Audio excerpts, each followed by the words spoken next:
ဗုဒ္ဓနေ့မွေးသူအားလုံးမင်္ဂလာပါ2025အောက်တိုဘာလ15ရက်ကနေ21ရက်နေ့အတွင်းမှာ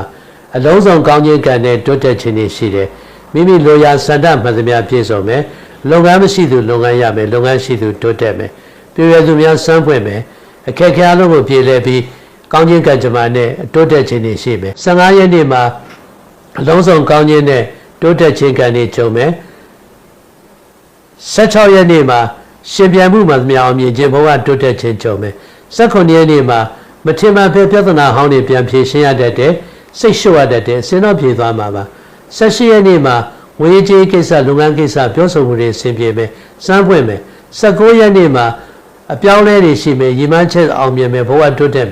ယ်20ရက်နေ့မှာငွေကြေးကလုပ်ငန်းကထူးကောင်းပြီးတိုးတက်တယ်21ရက်နေ့မှာရံများမယ်ပြိုင်များမယ်တိုက်ခတ်များမယ်စိတ်လျှော့ရမယ်